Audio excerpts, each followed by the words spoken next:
Horror कहानियां थी। शब्द, तुझे भरोसा नहीं ना, तो फिर जा अपने कमरे में जाकर देख।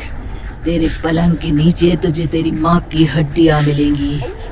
प्रभात दौड़कर अपने कमरे में जाता है और अपने पलंग के नीचे देखता है। वहां पर सचमुच एक कंकाल पड़ा हुआ था और उसके शरीर पर जो कपड़े थे वो प्रभात की माँ के थे। क्या बात है, आज तो आप सुबह से ही बहुत बिजी हैं। ऐसा क्या लिख रहे हैं? बस एक फैमिली की कहानी लिख रहा था। जैसे हमारी फैमिली है ना, तुम, माँ और मैं, लेकिन थोड़े अलग तरीके से, क्योंकि ये कहानी हॉरर है और इसमें जो आदमी है ना, मैंने उसकी बीवी को मार दिया है। मतलब कहानी में ऐसा लिखा है। और जानती हो, उसके बाद जो बीवी है ना, वो एक बुरी आत्मा बन जाती है। क्या बेटा, इस तरह की डरावनी कहानियां क्यों लिखता है तू? जानता है ना, हम जो सोचते हैं, जो लिखते हैं, हमारा दिमाग पूरा दिन वैसा ही होता रहता है। माँ, परेशान होने वाली क्या बात है? राइटर हूँ मैं, मेरा तो काम है कहानियां लिखना। और वैसे भी ये सिर्फ एक कहानी है माँ, कोई सच नहीं है। उसके बाद कुछ दिन बीत जाते हैं। एक रात प्रभात को अपने ऑफिस से लौटने में देरी हो जाती है। रात के लगभग 12 बजे हुए थे। प्रभात जैसे ही अपने घर पहुंचता है, उसने देखा कि उसकी पत्नी दुर्गा डाइनिंग टेबल पर उसका इंतजार कर रही है। आ गए आप? कब से आपका इंतजार कर रही थी। देखिए ना, खाना भी ठंडा हो गया है। अरे दुर्गा, आज तुमने अपने इतने लंबे लंबे बालों को खोलकर क्यों रखा है? तुम तो हमेशा अपने बाल बांध कर रखती हो। वो क्या है ना प्रभात, जब इंसान अपनी जिंदगी से मुक्त हो जाता है ना, तो उसे दूसरे सारे बंधन खोल देने चाहिए। इसलिए मैंने अपने बालों के बंधन भी खोल दिए। ये तुम किस तरह की बातें कर रही हो? तुम ठीक तो हो? मैं बिल्कुल ठीक हूँ प्रभात। अच्छा चलो खाना खाओ। वो क्या है ना दुर्गा, मुझे भूख नहीं है। ऑफिस में कुछ खा लिया था। कोई बात नहीं, मैं तुम्हारे लिए एप्पल काट देती हूँ, एप्पल खा लो। नहीं दुर्गा, मुझे नहीं खाना है, मेरा मन नहीं है यार।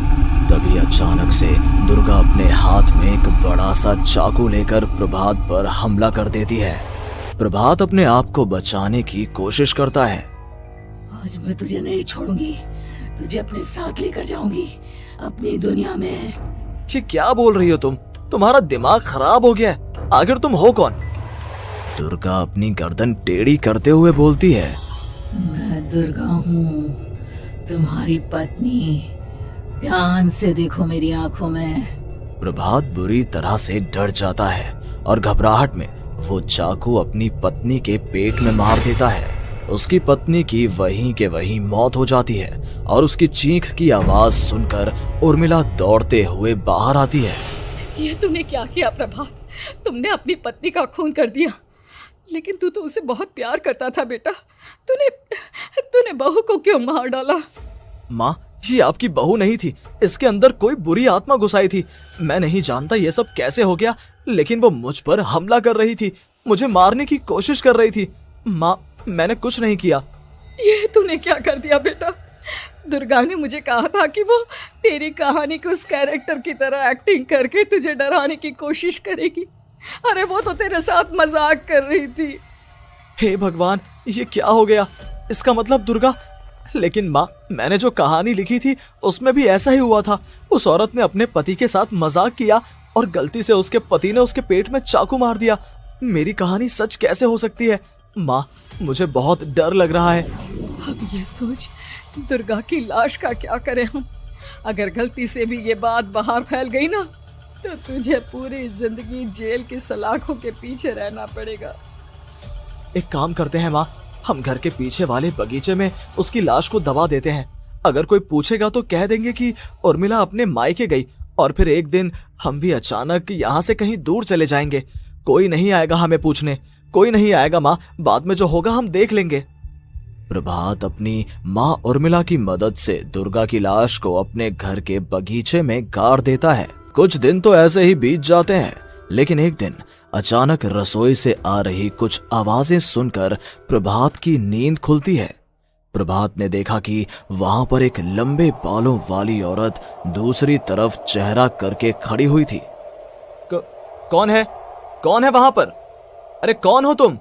मैं दुर्गा हूँ प्रभात। क्या हुआ? मुझसे इस तरह के सवाल क्यों कर रहे हो तुम? तुम दुर्गा नहीं हो सकती। दुर्गा तो प्रभात, मैं तुम्हारी पत्नी हूँ, तुम मुझे कैसे भूल सकते हो? 4 दिन के लिए मायके क्या चली गई, तुम तो मुझे भूल ही गए। अब अगली बार ना मैं कहीं नहीं जाऊंगी। पता चला तुमने तो मुझे पहचानने से ही इनकार कर दिया। नहीं, तुम दुर्गा नहीं हो सकती। तुम दुर्गा हो ही नहीं सकती। मैं जानता हूँ ये सब क्या हो रहा है। मैंने अपनी कहानी में लिखा था कि उस आदमी की पत्नी की मौत के बाद एक बुरी आत्मा उसका रूप लेकर उसके घर में आ जाती है। तुम वही हो ना? और अचानक से खूबसूरत दुर्गा का चेहरा काला पड़ जाता है। उसकी आंखें लाल हो जाती हैं और पूरे शरीर पर बाल, लंबे नुकीले नाखून, उसके दोनों पैर उल्टे हो जाते हैं और बेहद डरावनी आवाज में वो चिल्लाकर कहती है, बुरी आत्मा, मेरा खून करके मुझे अपने ही घर में गाड़ कर तू मुझे बुरी आत्मा कह रहा है? मैं तुझे छोड़ूंगी नहीं। और अचानक से प्रभात के घर में बेहद डरावनी आवाजें गूंजने लगती हैं। घर में चारों तरफ बहुत सारी बुरी आत्माएं नजर आने लगती हैं। प्रभात घबरा कर अपनी माँ को आवाज देता है, माँ कहाँ है आप? जल्दी आइए माँ, देखिए ना ये सब क्या हो रहा है। प्रभात ने देखा कि अचानक से उसकी माँ कमरे से दौड़ कर आती है। क्या हुआ प्रभात? और ये लोग कौन है? इन सब की गर्दन टेढ़ी क्यों है? इनके बाल खुले हुए।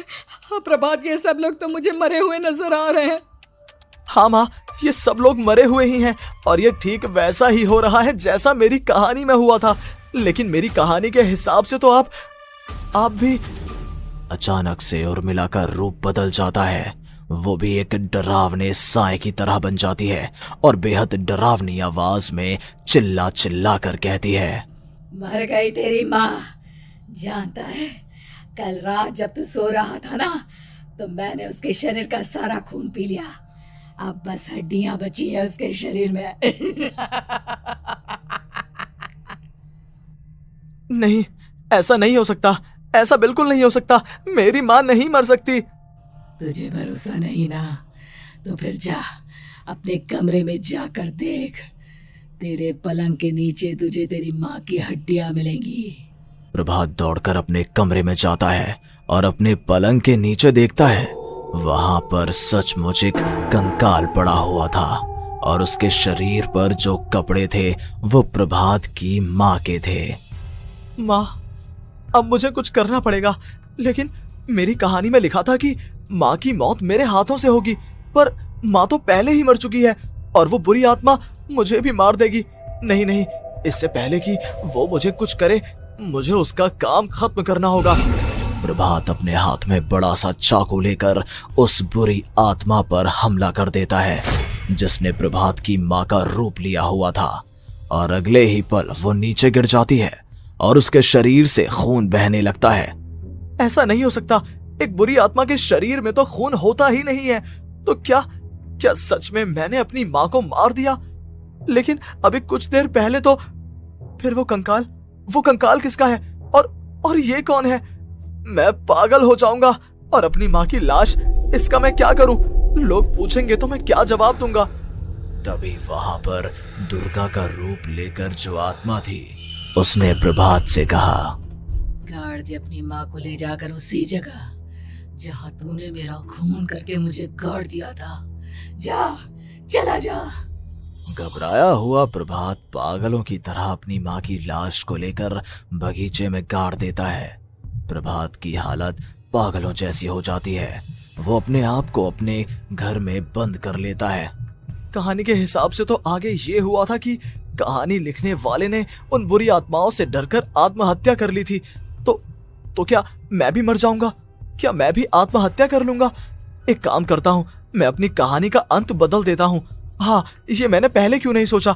मैं लिख दूंगा कि कहानी को लिखने वाला आत्महत्या नहीं करता, बल्कि कहीं दूर जाकर नए सिरे से अपनी जिंदगी शुरू करता है। यही सोचकर प्रभात ने अपनी लिखी हुई कहानी को बाहर निकाला और उसे पढ़ना शुरू किया। ये देखकर वो हैरान रह गया कि कहानी का क्लाइमैक्स तो किसी ने पहले ही बदल दिया था। ये क्या? इसमें तो लिखा हुआ है कि आखिर में उस लेखक की पत्नी और माँ दोनों बगीचे में जिंदा दफन थे। बुरी आत्माओं ने उनको कैद करके रखा था और वो लेखक अपनी माँ और पत्नी दोनों को जिंदा बाहर निकाल लेता है। लेकिन ये सब लिख किसने दिया? प्रभात दौड़कर बगीचे में जाता है और वहां पर खुदाई करना शुरू कर देता है। प्रभात देखता है कि वहां पर लकड़ी के 2 बड़े संदूक हैं और उनके अंदर से आवाजें आ रही हैं। प्रभात, प्रभात बचा लो मुझे, अगर थोड़ी देर और हो गई तो वो मुझे छोड़ेगी नहीं। बेटा देखो, मैं इस बक्से के अंदर बंद हूँ, प्लीज मुझे बाहर निकालो, वो बुरी आत्मा किसी भी वक्त मुझे मार डालेगी। प्रभात वो दोनों बक्से बाहर निकालता है और अपनी पत्नी और माँ दोनों को आजाद करवा लेता है। लेकिन तभी वहां पर अचानक से एक बेहद डरावनी और खौफनाक दिखने वाली औरत आ जाती है। तुझे क्या लगा था इतनी आसानी से अपनी पत्नी और माँ को बचा लेगा? बस 5 मिनट और उसके बाद अमावस का चांद आसमान में आने ही वाला है। लेकिन तूने इन दोनों को बाहर निकाल लिया, अब तुझे मरना होगा। नहीं, मैं जानता हूँ मैं नहीं मरूंगा, और अब आगे क्या करना है ये भी मुझे पता है। प्रभात, ये बहुत खतरनाक है, हमें मार डालेगी। प्रभात, चलो यहाँ से। नहीं दुर्गा, अब मुझे अच्छी तरह से पता चल चुका है कि इस बुरी आत्मा से हम कैसे पीछा छुड़वा सकते हैं। और इतना कहकर प्रभात अपने हाथ में पकड़ी हुई सिंदूर की थैली उस बुरी आत्मा के ऊपर उछाल देता है। कुछ ही देर में वो जमीन पर गिरकर राख में बदल जाती है। ये सब क्या हो रहा था बेटा? ये सब तुम्हारी लिखी हुई इस कहानी की वजह से हुआ है ना? नहीं माँ, पहले मुझे भी ऐसा ही लगा, लेकिन बाद में पता चला कि बरसों पहले हमारे इस बगीचे की जमीन के अंदर किसी को जिंदा गाड़ दिया गया था और बस उसी औरत की आत्मा हमें परेशान कर रही थी। उसी ने मेरे शब्दों में जान डालकर उस कहानी को जिंदा कर दिया था। मुझे माफ कर दो प्रभात, मैंने आपकी कहानी के साथ छेड़छाड़ की थी और उसे बदल दिया था। माफी मांगने की जरूरत नहीं है दुर्गा, तुम्हारे उस बदलाव की वजह से ही आज हम सब जिंदा हैं, क्योंकि आखिर में कहानी में वो हुआ जो तुमने लिखा था।